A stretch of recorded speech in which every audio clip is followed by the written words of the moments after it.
Hello, everybody. My name is Newell Wilcox, and been asked to be your host today, mainly because of the fact that I was the sexton here from Mount Avon Cemetery from 1922 to 1934. So I guess they figure I know a little bit about this place. Well, my roots go back pretty far in Rochester also. My mother and father, John and Maria Wilcox, they were early pioneers and farmers and settlers in Avon Township, and I was born on the family farm before the Civil War in 1853. Back when this was a really small community and everybody knew everybody. Well, if you're interested at all or curious, my family home still stands at 861 East Avon. And that home is now considered what they call a historic district. Back then I just called it Home Sweet Home. Well, it was 1922 when the township appointed me the sexton here, and I spent the next 12 years kind of controlling and taking care of the place up here.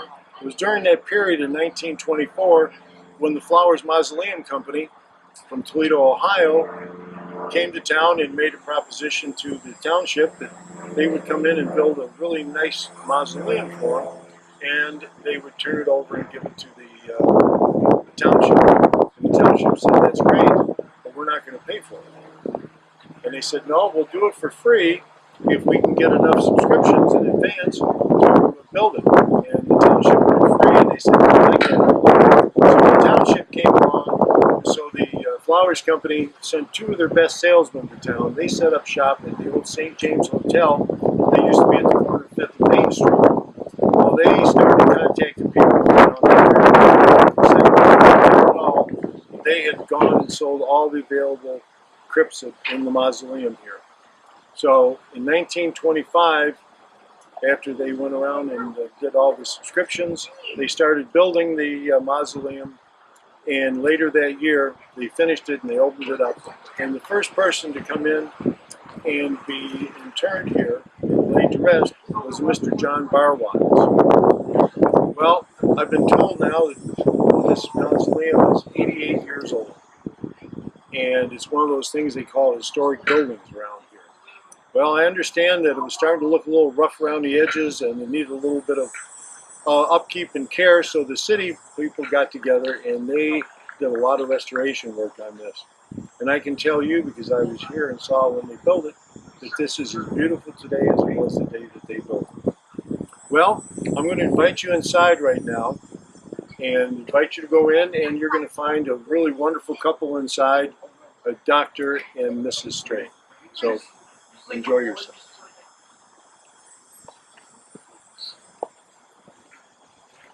Ain't she sweet, just walking down the street.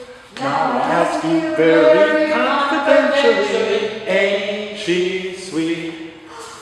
Ain't Charles, we have guests. Oh, yes, we do. You better turn down the music. We're gonna wake up the dead. Oh, yes.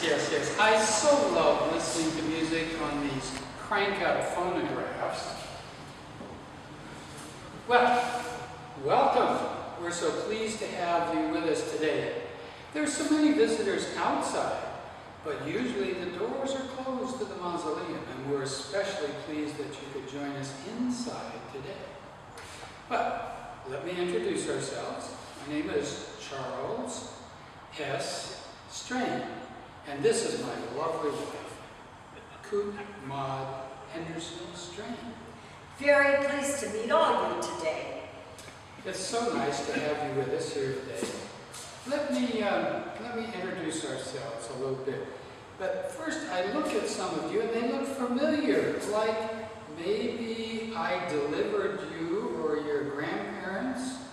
I was a medical doctor and delivered many babies in the city of Rochester. I think we should start though from the beginning, Charles. The beginning. Okay, well, the beginning. We came from Ohio. My parents were originally from Pennsylvania, but my father was in the clergy and decided to take up the pulpit in Ohio. And he arrived in northwest Ohio in the Maumee River Valley at the city of Columbus Grove the year I was born in 1870. while we were there, I grew up and went to school. And there was always this cute young girl in the school that I was interested in, but I could never really afford to court her. So I had to wait until after graduation. And upon graduation, I decided to apprentice in the printer's trade. And I got a job at the local newspaper, the Columbus Grove Record. It was the best newspaper in town, the only newspaper in town. But I did that for 5 years, earned enough money to court and marry Kootman Henderson, who became my wife. Yes, well, let's keep some of our most private details to ourselves, shall we, Charles? Yes, we should. Well, after we were married, we thought about what do we want to do the rest of our lives. Was it the printing business? And about that time, my older brother, Elmer, who was in med school at the University in Boston, he tragically drowned. My younger brother, Edward, was a dentist. So the question was, do I perhaps go into medicine? And that was a decision we made. So we looked around and discovered in Detroit, the Detroit Homeopathic Medical College. We moved to Detroit, went to school, and 4 years later graduated with honors at the top of the class in 1902. Yes, and then it was up to us to decide where to set up the doctor's practice.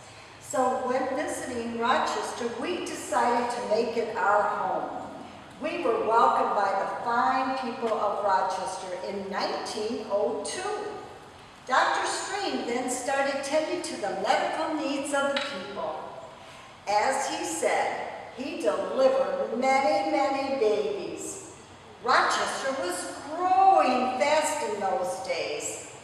But for the doctor and I, we had no children of our own.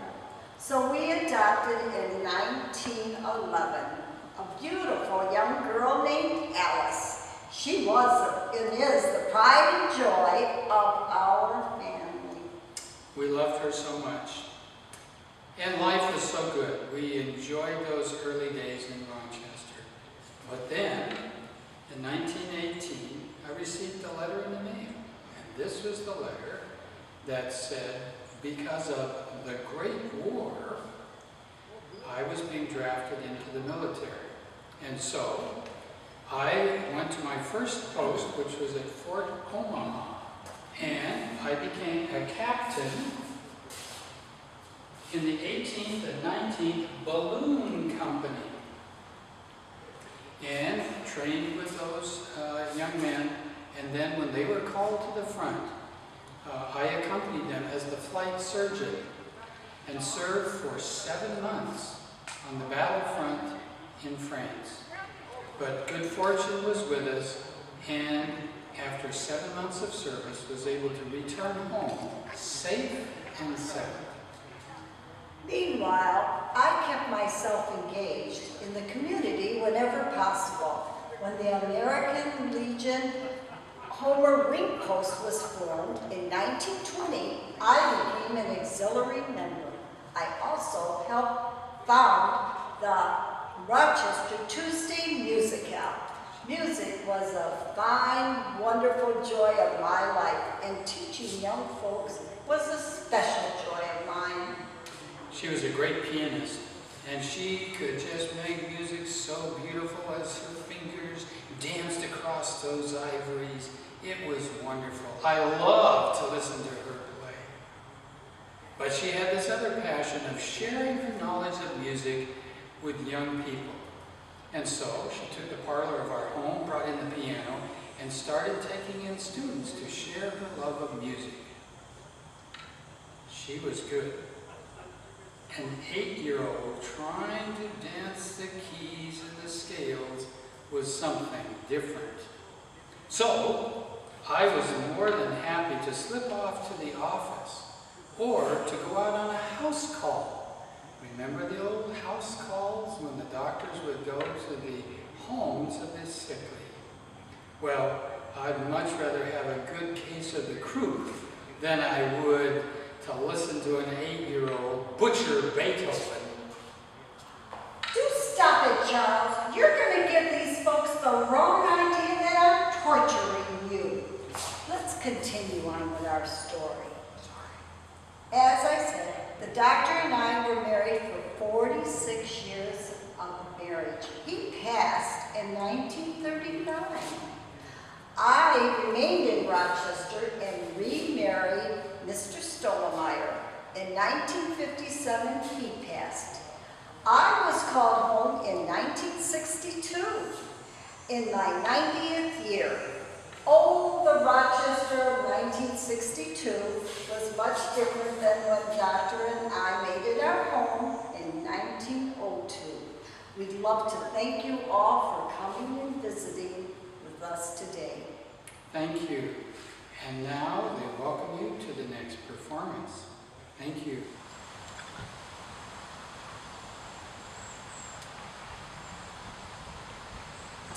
Oh, how lovely. We have guests. Such a lovely day, and I'm so pleased to have guests. You know, although I was married twice, I never had any children, so it's very rare for me to have guests. Please gather around, everyone. I am the Reverend William Hill Collicott, and in life I was a Methodist minister. Now, I was not born in Rochester, nor was I one of her pioneers. Instead, I was born in England. And as you came upon me, I was enjoying a cup of tea and reading the scriptures, a most profitable way to spend the afternoon. I think I mentioned I was born in England, and I was born in a small village in Devon, very near the Welsh border. When I was 20 years old, I came to the United States, and I arrived on April the 11th, 1890. Now, just 6 years after I arrived, I married my first wife, Elizabeth Andrews. And she joined me in my pastorates in Michigan's Upper Peninsula, Copper Country. Now, I'd just like to take a moment to tell you that during my life, I was known for my beautiful singing voice. Although I've been dead since 1957, I'd be happy to try and sing a tune for you if you'd like. Shall I? Very good.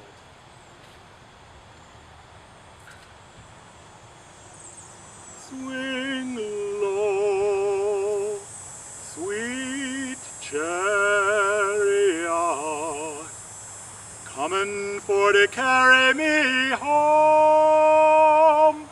Swing low, sweet chariot, coming for to carry me home.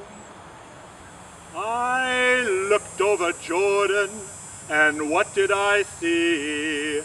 Coming for to carry me home, a band of angels coming after me, coming for to carry me home. Swing low, sweet chariot, coming for to carry me home.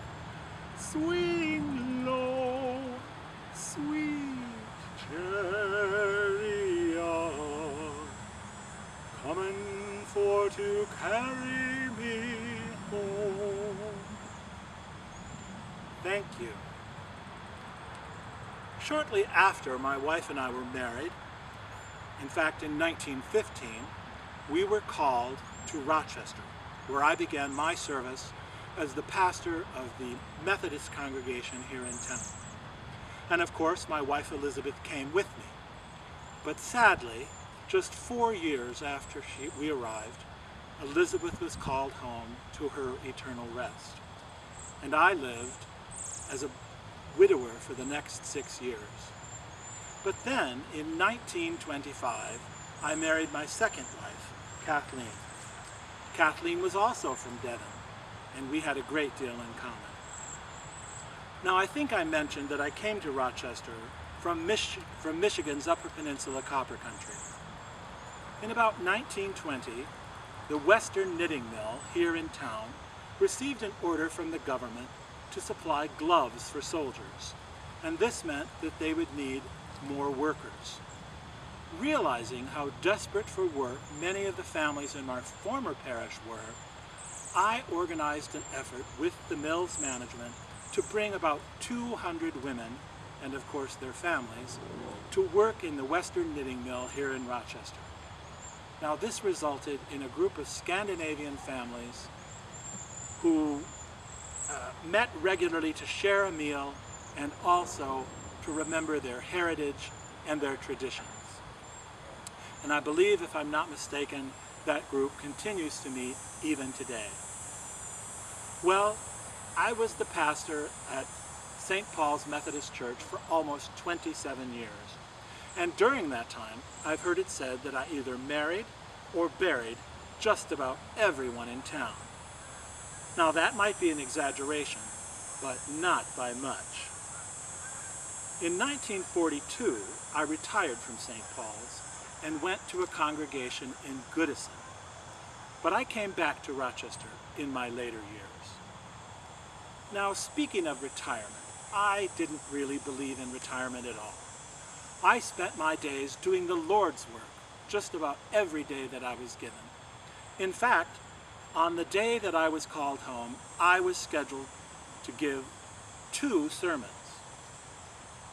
Ladies and gentlemen, brothers and sisters, I would enjoin each of you to make the most of the time that you are given here on earth. And now, our time together is at an end. I understand that a friend of mine is waiting just down the path to share his story with you. It's been lovely sharing this time, and I thank you for our time together.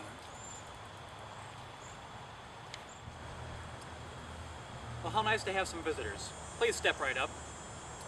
My name is Cecil Hubbard, and I've been asked here today to tell you something of my story. So here goes. Now, I'm not a local Rochester boy, like many of the folks buried here, but I did come to live here at an early age. I was born in Owasso, Michigan in 1896. Shortly thereafter, my family moved to Cripple Creek, Colorado, where my daddy was a carpenter. While I was still quite young, my parents divorced. My mother moved here to Rochester in 1902 when I was about 6 years old, I think. It was here in Rochester she met and married Leif Mead, who was running a steam laundry business down on Main Street. Now, Leif and his laundry business are long since gone, but the building still stands today at 308 South Main, where a business called Holland's Florist operates today. Well, with Leif as my stepfather, I spent a great deal of my time down there learning the business. Now, like I said, I'm not originally from here, but all my memories are from here.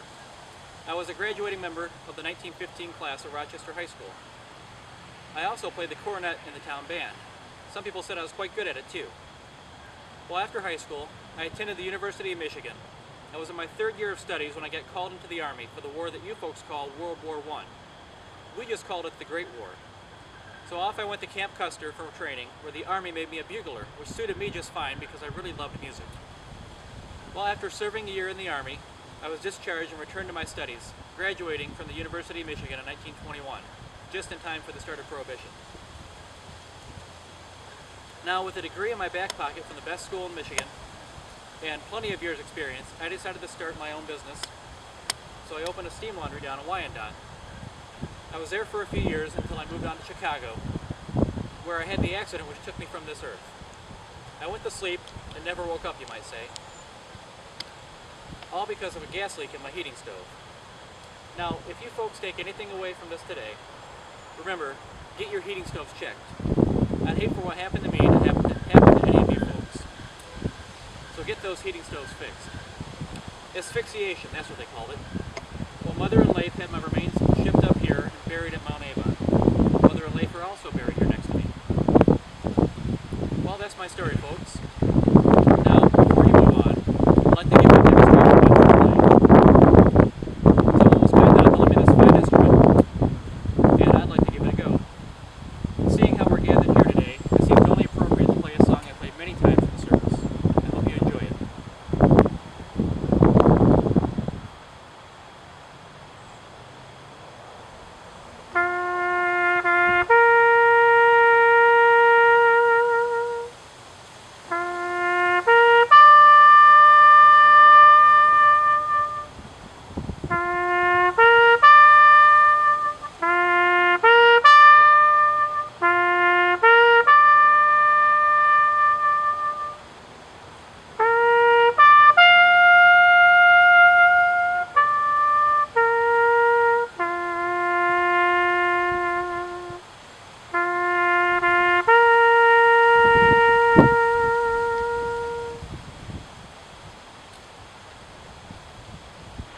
My name is Euphemia Lawson Miller. Now, my friends call me Feemy for short, and you may do so too, because really no one can pronounce my name, and no one can spell it. I don't know what my mother was thinking. I was born in 1832, the 13th, actually I was born in 1808, which was the 13th year of our nation's independence.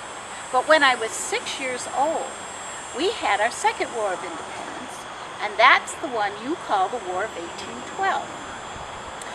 I met a wonderful man in Northampton County, Pennsylvania. Some of you may know the city of Bethlehem. That's there. We were married and we moved here to Avon Township. Now my husband's father, Jacob, owned property at an area that is now Avon Road and Adams Road. And some of you may have chased frogs at Miller's Pond. Miller's Pond is still there. When Father Miller died, John and I took over the farm. We had 3 wonderful sons, Johnny, Hiram, and Aaron. Now, I know a mother shouldn't brag, but Aaron was a wonderful entrepreneur. He did a lot of development of land in Avon Township, and there is even a street named after him, Miller Street, right in the city of Rochester. But like I say, I digress. The reason I'm here is that in my 71st year, I walked out of the house and I struck my leg on a piece of wood. Unfortunately, it festered. The wound festered. The doctor could do nothing. And 3 days later, I went to my eternal rest. My wonderful husband, John, interred me here in Mount Avon Cemetery with this gorgeous tombstone. I've been very fortunate that my tombstone's been repaired recently so you can see the whole thing. But it's difficult to read the inscription on the bottom. That's a verse from a hymn, Asleep in Jesus. The hymn was written by Margaret Mackay in 1832. She was Scottish, and she was in Devonshire, England, when she was walking through a cemetery and saw a tombstone that said, "Asleep with Jesus." She was so taken with the beauty and the quiet of that experience that she went home and wrote a poem. The first stanza goes, "Asleep in Jesus, blessed sleep, from which none ever wakes to weep. A calm and undisturbed repose, unbroken by the last of foes." And you see, it's right here in my hymnal. It may be in yours. However, because it's so difficult to read, I've had some little cards printed at the Era newspaper. I'll give you each one, and you'll be able to take this with you and think upon me and my hymn stanza. Now, I hope you've had a good visit today, and please come back and see me again. I'm always here.